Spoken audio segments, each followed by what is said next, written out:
Hey, welcome back to another episode of the Evolved Dad Shortcast. Today I want to talk about being a father. So there's two terminologies that get thrown around, and I want to give my take on what those terminologies stand for. The first one is father, and the second one is dad.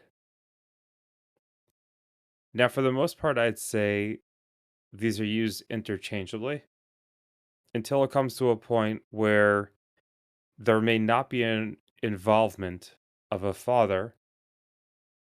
That's where things start going downhill as far as what the father is referred to as.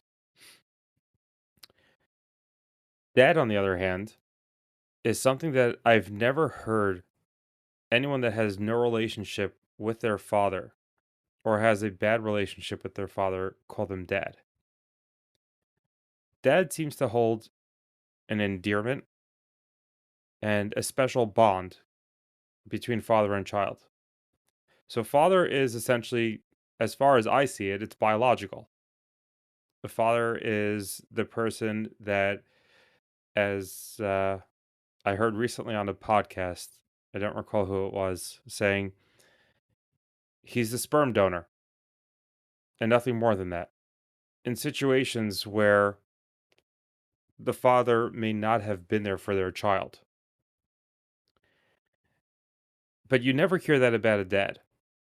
When you hear conversations about dads, they're exciting, they're fun, they're loving, there's the connection, there's so much more going on. So I want to harp on that a little bit and say that being a father doesn't take much effort. Being a dad does. Being a dad is when you're able to sit down and have that tough conversation with your child, but you both walk away knowing that you're there for each other. A father for their child and a child with their father. There's that bond, that relationship.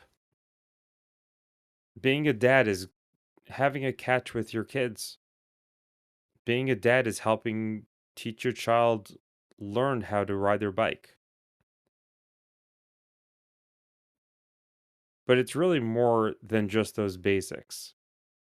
Being a dad is showing up every day for your child as best as you possibly can and showing that you're doing your best to be there at your best for your child, not for yourself. You're doing it for your child. No matter what happens, to be there for them. If the teacher yelled at them at school and they may be wrong, they being your child may be wrong. Still being there for your child. Now, do they need to be told that they did something wrong? There may need to be a punishment, a consequence, whatever it may be. But that doesn't mean that you're not there for your child. Your child may have gotten into more difficult, in trouble with something that's a lot worse, but you're there for your child. That's who dad is. Dad is always there for his child. We all grew up. We were all children at one point. We know what it's like to go through a situation where your father or mother, whoever it may be, is not there for you.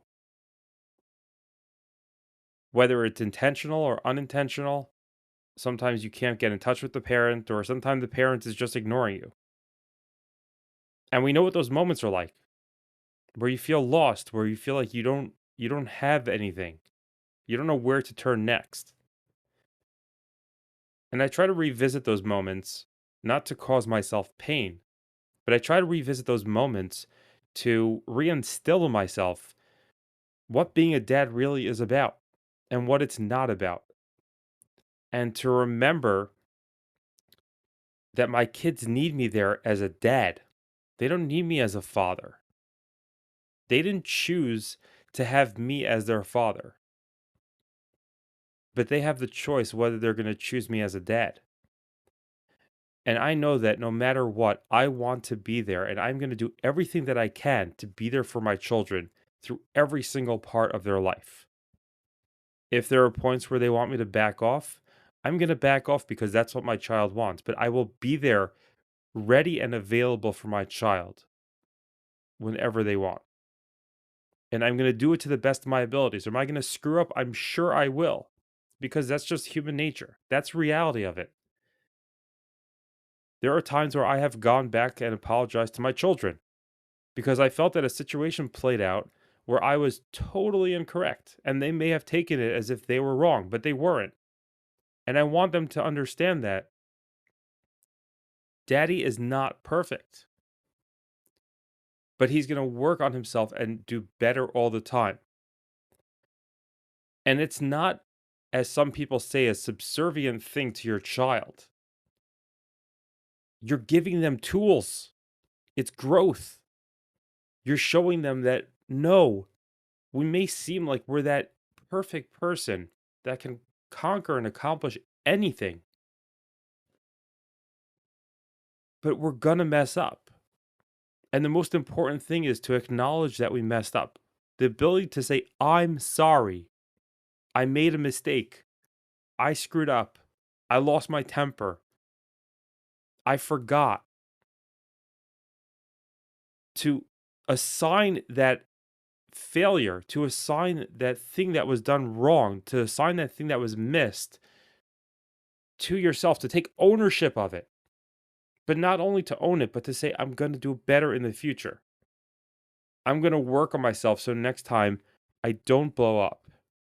I'm going to work on myself and I'm going to figure out a way so that I don't forget about your game next time.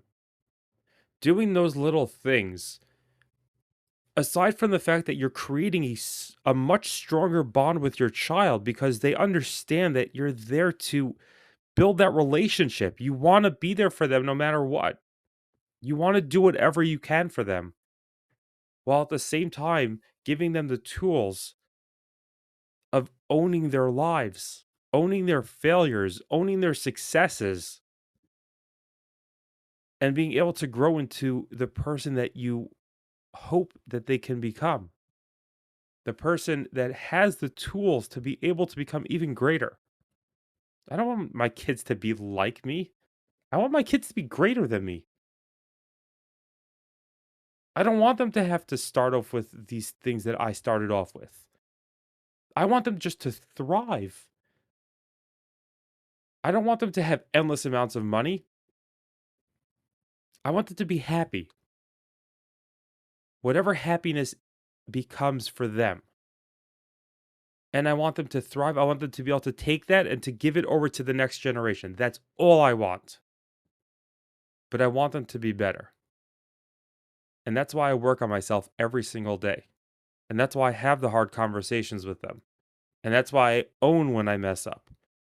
And I admit it. And I take ownership of it. Because that's the only way that we can grow. That's the only way that we can thrive. That's the only way that we can properly give over what we need to for the next generation, for our children, so that they can do better for their children in turn. And we can only do the best that we can do. Nobody knows what the future holds. We don't know how things are going to play out, but it doesn't make a difference. You have to show up every single day the best that you can. That's what my life is about, and I encourage you to do the same. As always, I appreciate you spending your time with me today and commit to making these changes because you are the only person that can do that. You have the ability, it's inside you, but you have to make the commitment to say that you're going to change. This is Jonathan, the Evolved Dad, signing off.